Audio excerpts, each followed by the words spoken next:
The dirt road was very dark, full of trees, and somewhat frightening, but the moment was supposed to be special, and nothing would ruin that. At least, that's what they believed. The car was rented, the road stretched on, and the world behind them had already disappeared many miles ago, swallowed by a darkness that not even the headlights could cut through completely. The forest around them was dense, made of tall pines leaning over the road like silent figures, watching, waiting. "Are you sure this is the way?" Emma asked, pressing her coat against her body, even inside the car. Liam, behind the wheel, checked the GPS for the third time in less than 5 minutes. The signal was weak, but it still showed a small blue dot advancing through nowhere. "That's what it says. Forest Hill Lodge. It must be up ahead," he replied, forcing a smile that never reached his eyes. The cabin ad seemed perfect. Isolated, cozy, with a fireplace, lake view, and most importantly, complete peace. After months of arguments, stress at work, and sleepless nights, both believed this would be the ideal place to start over. But as the car moved forward, the feeling that they were heading in the opposite direction from everything they knew began to settle heavily in the air. When the cabin finally appeared between the trees, Emma felt a chill crawl up her spine. The building was larger than it seemed in the photos, with dark wooden walls and tall, completely unlit windows, reflecting only the pale glow of the headlights. There were no other houses nearby, no lights on the road, no sign of life. "It looks older than in the photos," she murmured. "Photoshop works miracles," Liam joked, trying to break the tension, but the joke died in the air. When they got out of the car, the cold forest air surrounded them. The silence was almost absolute, broken only by the whispering wind through the treetops and the distant sound of running water. There were no insects, no birds, just that thick, heavy quietness that made their ears buzz. Liam climbed the porch steps and found the key exactly where the owner had said it would be, under the doormat. When the door opened, a smell of old wood and damp dust escaped from inside, invading them like an ancient breath. "Welcome to our vacation home," he said, flipping the light switch. The yellow light flickered once before stabilizing, revealing an organized but cold interior. The living room was wide, with a stone fireplace and a worn leather sofa. On the walls, old paintings showed forests and lakes in washed-out tones that seemed drained of any life. A narrow hallway led to the bedrooms, and a wooden staircase climbed to the attic. Emma walked slowly, brushing her fingers over the furniture, feeling a thin layer of dust on her skin. "I don't think anyone has used this place for a long time," she said. "Even better. More privacy," Liam replied. In the kitchen, they found some utensils, plates, pans, and a note taped to the refrigerator, written in almost illegible handwriting. "Welcome. Make yourselves at home. The generator may fail during the night because of the wind. Don't worry, it always comes back." "Great," Emma grumbled. "Power outages in the middle of the forest. Wonderful." They spent the first hour unpacking, organizing their things, and trying to bring life into the place. Liam put on a quiet playlist on his phone, while Emma lit scented candles to disguise the musty smell.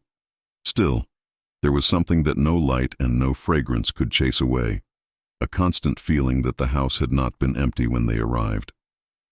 While placing clothes in the bedroom wardrobe, Emma noticed something strange in the old mirror with a cracked frame. In the background, through the half-open door, she swore she saw a shadow moving behind her, quick, like someone walking down the hallway. She turned immediately. Nothing, just the empty hallway and the silence. "Liam?" she called, louder than she intended. "In the kitchen," he replied. "Want wine?" Emma took a deep breath, forced a smile, and tried to dismiss the discomfort as tiredness from the trip. But as she closed the wardrobe door, the mirror seemed to return her reflection with a strange delay, a small lag as if something were trying to mimic her, and failing by seconds. Night fell quickly over the forest, as if someone had turned off the entire sky in a single motion. Outside, the cabin seemed swallowed by a black mantle, and the windows reflected only the lit interior, turning the outdoors into absolute void. Inside, Emma and Liam ate dinner in silence, the sound of the cutlery echoing louder than it should. "Tomorrow we can go to the lake," Liam suggested. "The ad said there's a trail behind the house." "If it doesn't rain," Emma replied distractedly, staring at the window. The darkness outside looked dense, almost solid. Liam noticed her distant expression and tried to change the subject. "I brought the cameras, you know," he said with a half-smile. "The surveillance ones, the ones I bought to test for my channel." He had a small online channel about home security, reviews of cameras, smart locks, alarms. Nothing big, but it took most of his time. "You want to work here?" she asked, raising an eyebrow. "Not exactly. I thought of installing a couple just for safety. This place is, I don't know, weird." Emma didn't argue. In fact, the idea of having cameras made her feel a bit safer, though she didn't admit it. After dinner, Liam spent almost an hour adjusting two devices, one camera pointing at the living room and another aimed down the hallway toward the bedrooms, both connected to the laptop, recording continuously. "Just in case," he said, closing the laptop and leaving it on the coffee table, recording with the screen off. "In case a bear shows up on the porch or something." Emma laughed, but the laugh died quickly when a strong wind shook the windows, making them tremble as if someone had grabbed them from outside. The light flickered for a moment, and the forest noises seemed to grow louder. "Okay, that was straight out of a horror movie," Liam admitted. Later, already in bed, Emma couldn't sleep. The digital clock on the nightstand said 2:47 a.m.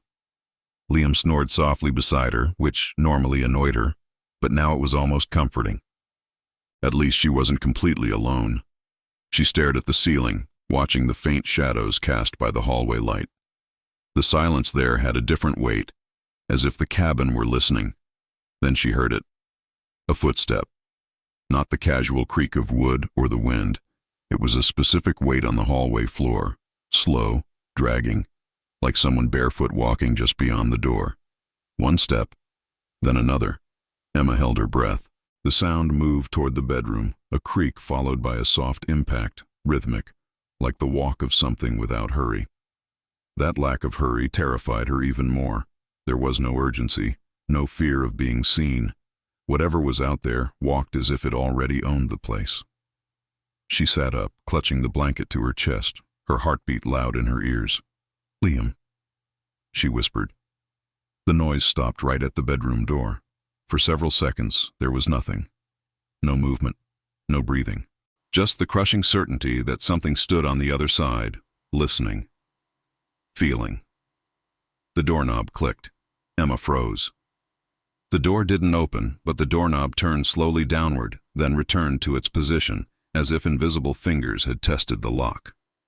"Liam," she whispered, shaking his shoulder. He woke up, confused. What is it?"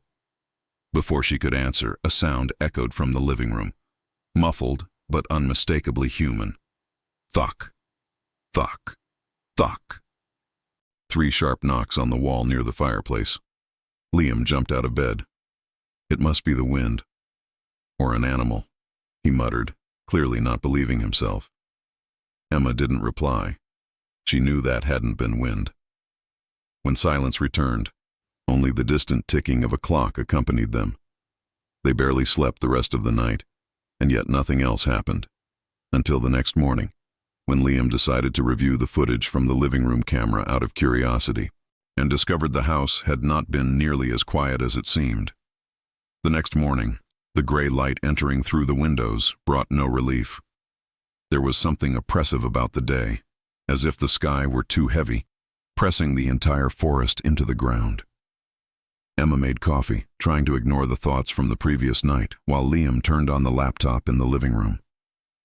"Let's see our bear on the porch," he said, trying to sound casual. The living room camera showed everything with uncomfortable clarity. There they were hours earlier, having dinner. Later, talking on the sofa. And then, the empty living room. Only the dim glow of the lamp and the weak light from the fireplace. Liam fast-forwarded past midnight. The living room stayed empty. "See?" he said, glancing at Emma, who approached with a mug in her hands. Nothing unusual. Then, at 2:48 a.m., something changed. In the footage, the hallway door was slightly ajar, revealing only darkness. Suddenly, and slowly, As if pulled by an invisible hand, the door began to open wider. No wind, no one nearby. Just that slow, precise movement until it stood fully open. Emma felt the coffee turn bitter in her mouth. "Pause," she whispered. Liam froze the image, his finger trembling on the touchpad. Even in still form, the image felt wrong. The darkness in the hallway no longer seemed just an absence of light. It seemed occupied. "Continue," Emma murmured. He pressed play. For a few seconds, nothing happened. The camera recorded only the empty living room, the open hallway door, the stillness of the house. Then, the sound. Thunk, thunk, thunk. The 3 knocks echoed through the audio so clearly that Emma felt her stomach sink. The knocks came from the left wall near the fireplace. In the image there was absolutely no one, but seconds later, a shadow appeared. It wasn't a natural shadow, cast by the fireplace or the lamp. It was a dark shape forming on the wall, as if a stain of ink were spreading. Little by little, the blot gained form, stretching, suggesting something vaguely body-like, but distorted, too thin, too tall, with something like arms extending toward the floor. Emma covered her mouth. "This is wrong," she murmured. The shadow moved slowly, sliding across the wall, drifting toward the hallway, disappearing into the darkness from which the door had opened. Moments later, the door closed by itself, slowly, until it touched the frame. Liam stopped the video. Silence vibrated in the living room. "It could be some interference. Camera glitch," he whispered, clearly not believing it. "Interference doesn't open doors, Liam," Emma replied, her voice tense and low. She backed away from the laptop, arms wrapped around herself. Something in that cabin had been wrong from the beginning. But now it wasn't just intuition anymore. There was proof, recorded proof. Trying to understand what was happening, they began searching the cabin for anything that could explain it. Emma went up to the attic while Liam checked the small office beside the living room. The attic was narrow, with a low ceiling and stacked boxes. The moldy smell was strong, and the weak bulb flickered with the wind seeping through tiny cracks. Emma sifted through old objects, cracked framed photos, children's toys, dusty books. One item caught her eye. A thick notebook with a dark leather cover, tied with worn string. Opening it, she found page after page of hurried handwriting in English, dated decades earlier. October 28th, he woke up again at 3:03. Said the shadow was in the corner of the bedroom, watching the bed. "The doctor says it's just nightmares, but I heard the knocks on the wall. Always 3, always at the same time. November 4th. The thing now appears even during the day. I caught its reflection in the mirror. It has no face, only that empty void. My husband thinks I've gone mad, but the house knows I haven't." As she read, Emma felt her heart tighten. Another page read, "They said the forest was sacred, that these lands were not for sleeping, only passing through. The old man in the village spoke of an ancient pact, of a presence that devours what is brought here. I didn't believe him. I laughed. Now he laughs at me."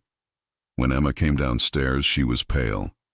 "Liam, the house," she began, showing him the notebook. "We're not the first. It's not just happening to us." He flipped through some pages, reading fragments aloud. Stories of footsteps at night, doors opening on their own, shadows on the walls, voices whispering names in the dark. And in every account, the same pattern. Couples coming here to start over, always alone, always isolated, always hearing 3 knocks before everything worsened. The last page carried only one sentence, written so forcefully it almost tore the paper. He wants the house never to be empty. From that discovery onward, the cabin's atmosphere changed for good. What had been mere discomfort became permanent fear, a silent anticipation of the next event. Emma could no longer walk through any room alone without feeling followed, as if many invisible eyes turned toward her all at once. That night, Emma insisted that they leave. "Let's get on the road now. It's not that late. We'll drive until we find a town, any motel," she said, already packing a bag. Liam hesitated. "In another place, Emma, we'll still have the same problems." The same arguments. We came here to fix things. She stared at him, stunned. You don't understand. This isn't about us. This house, it wants something. And from what's written in that notebook, it doesn't give up. Liam squeezed the notebook, as if he could crush the words inside. At dawn. We leave at dawn, okay? I don't want to drive that road in the middle of the night with all this in your head. We're tired, scared. Let's try to sleep a little. She knew it was a terrible idea. Everything inside her screamed to leave immediately, but exhaustion and a small irrational hope made her give in. They slept with the lights on. At 2:59 a.m., the lights went out simultaneously, plunging the cabin into darkness so deep it felt almost solid. The generator outside made a popping sound and died. Emma woke up with a start, her heart racing. The bedroom was completely dark. Not even a sliver of hallway light remained. Liam, she called, her voice strangled. Before he could answer, the sound began. Thock, thock, thock. The 3 knocks sounded again, now inside the bedroom on the wall right behind the headboard. Emma screamed, recoiling instinctively until she was pressed against the bed frame. Liam stood up, feeling his way in the dark. Calm down, calm down. It must have been. Another knock, louder.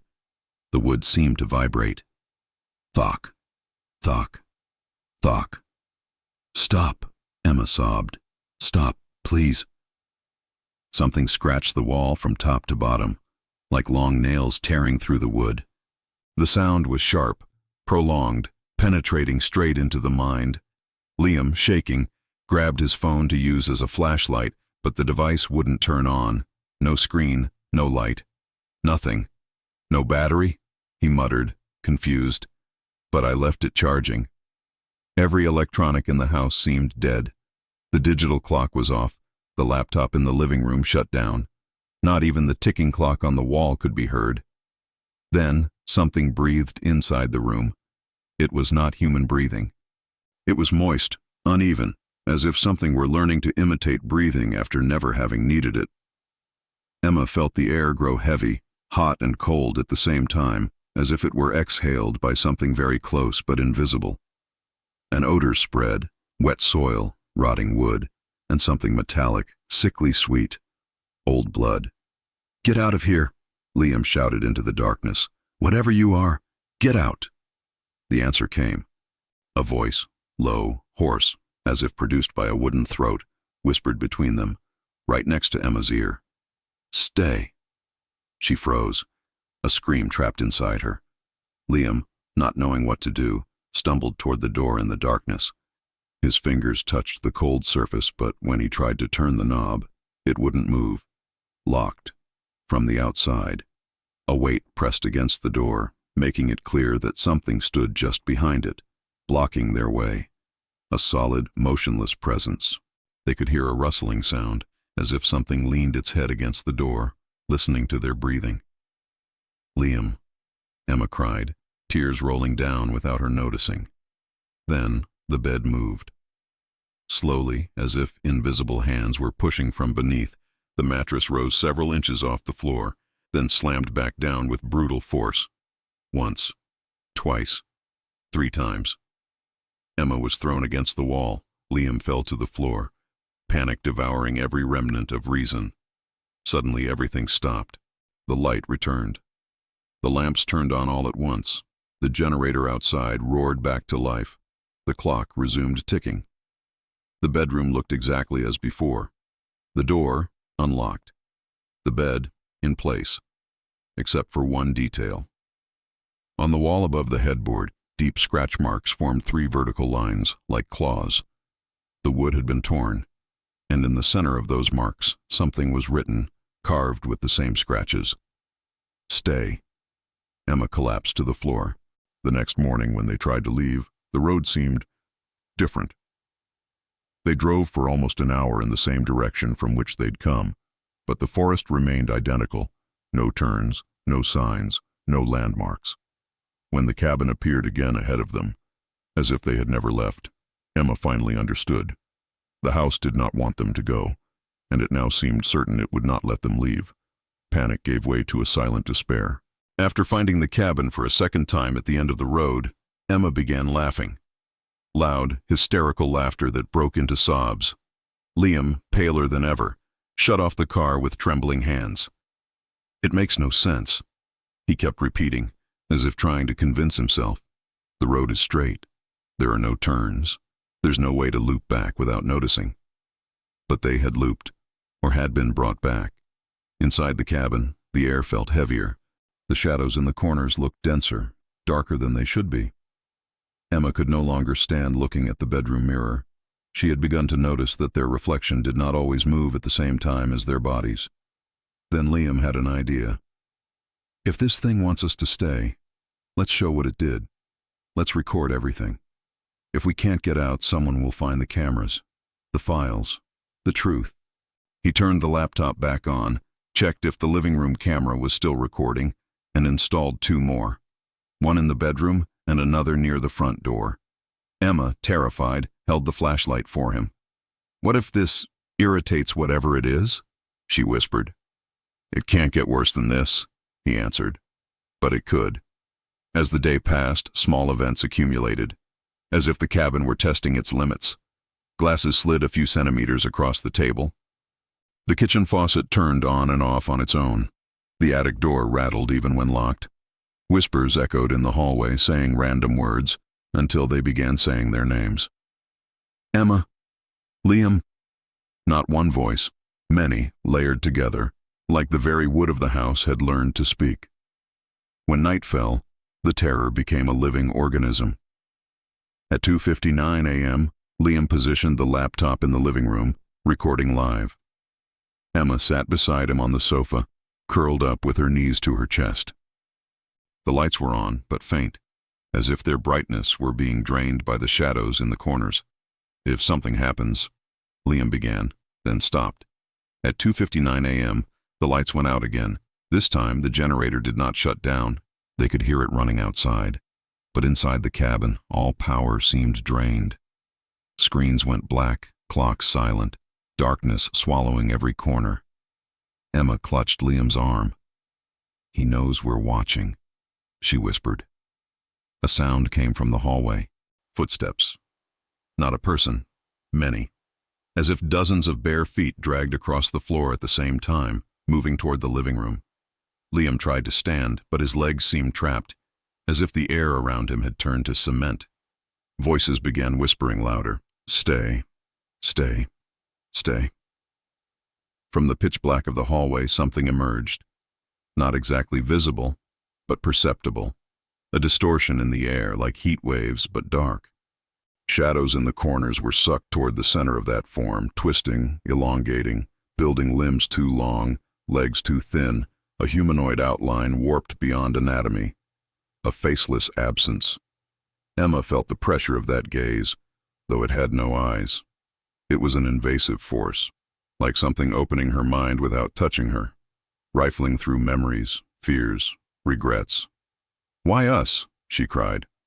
"Why us?" The answer came not in words, but in images, thrown straight into her mind. She saw other couples in the same living room decades earlier. Different clothes, old hairstyles, but the same pattern. They arrived together, argued, tried to mend broken lives here. In every vision, the same dark presence approached. Always at 3:03, always after 3 knocks. Thock, thock, thock. The knock sounded again, now inside the room, right behind the sofa.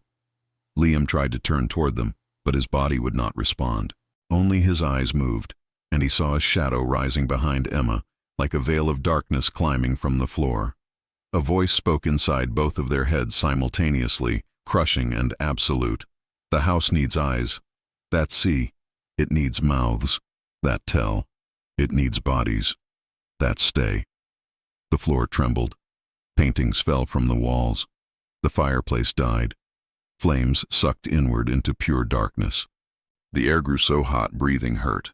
And at the same time, Emma felt a freezing bite on her skin, as if she were in a place with no human laws. With his last strength, Liam stood, stumbling toward the presence. "You can't have us," he screamed. "You won't take us." The thing moved fast. like a black blur, crossing the room in a single motion. For a moment, Emma saw its silhouette expand, filling her entire vision until nothing remained but emptiness. Then the house finally responded to resistance, with violence. What happened in the next minutes could never be explained by any law Emma knew. Only the surviving camera footage, shaky and corrupted, would show fragments of the horror. In the living room footage, the last clear image is Liam walking toward the darkness forming in the hallway. Then the image distorts, as if the recording were pulled and stretched from the inside. For several seconds, everything becomes static, vertical lines, and a piercing buzz. When the image returns, Liam is gone. Emma is alone on the sofa, eyes wide, breathing too fast. She stands slowly like she's learning to control her own body, and looks around, calling for him. No answer. In the silent cabin, only the thin wind slipping through the cracks can be heard. Liam. Her voice echoes, small and broken. In the footage, a shadow appears behind her, too close, like a human outline pressed against her back. But Emma seems unaware. Her eyes are empty, unfocused, as if something inside her had shifted. She walks through the cabin, through the kitchen, the hallway, opening doors, calling for a man who is nowhere anymore. With every room she enters, the shadow clinging to her back stretches, merging with the walls, the wood, the ceiling, as if marking every inch of the house. In the audio, a faint voice murmurs in the background, over and over, in English. He stayed. So will you. Days later, no one knew exactly how many. A search team sent by the cabin's owners, worried about the couple's disappearance, found the car still parked outside, covered in a thin layer of dust and leaves. The cabin door stood open. Inside, everything was in strange order. No signs of a struggle, no broken furniture, no blood. The suitcases were unpacked, clothes scattered in the bedrooms, as if the couple had stepped out for a walk and would return at any moment. But no one returned. The laptop in the living room was frozen on a black screen, stuck on the final image of that night's recording, the empty sofa, the dead fireplace, the half-open hallway door. When forensic technicians managed to recover some of the corrupted files, what they saw circulated through obscure internet forums, deep corners where stories should never go. Some swear that pausing at the exact frame where Liam disappears, you can see his body being pulled into the wall, as if swallowed by the wood. Others say that in a specific frame, the shadow wrapped around Emma has a face, his face twisted and stretched into a silent scream. Official reports were simplistic. Unexplained disappearance, possible runaway, possible forest accident. The case was closed months later, unresolved. The cabin, however, remained. The online rental listing was discreetly updated. New photos were taken, this time with open curtains, fake flowers on the table, and sunlight streaming through the windows. The description now emphasized isolation, peace, and the perfect opportunity for couples seeking a fresh start. The new owners ask no questions. They only rent, hand over the key, and wait. The cameras strangely remain installed. Some guests never notice. Others think it's fun to record their vacation, their intimacy, their attempt at fixing broken relationships. Sometimes, when the footage is later reviewed, a detail appears. A reflection in the bedroom mirror showing a man standing in the dark corner where no one was. A blur behind the sofa, like a woman sitting and silently watching the couple sleep. In certain angles, on the wall near the fireplace, there seems to be a deep mark, almost hidden under new paint, like old scratches that refuse to vanish. 3 vertical lines. They say that on winter nights, when the wind blows hardest through the forest and the cabin seems to breathe, some guests wake at 2:59 a.m., their hearts racing and a certainty burning through them. They are not alone. Few have the courage to get up and look toward the door. Fewer still admit out loud that they heard 3 knocks on the wall behind their heads, followed by a hoarse whisper, almost affectionate. Stay. And somewhere between the cabin's boards, in its layers of paint and wooden fibers, something faceless, smiles, satisfied, because the house never stays empty for long. It waits, it chooses, it keeps. And in some dark corner where no light reaches, 2 presences move together, One tall shadow, one shorter, watching forever as the next couple crosses the door.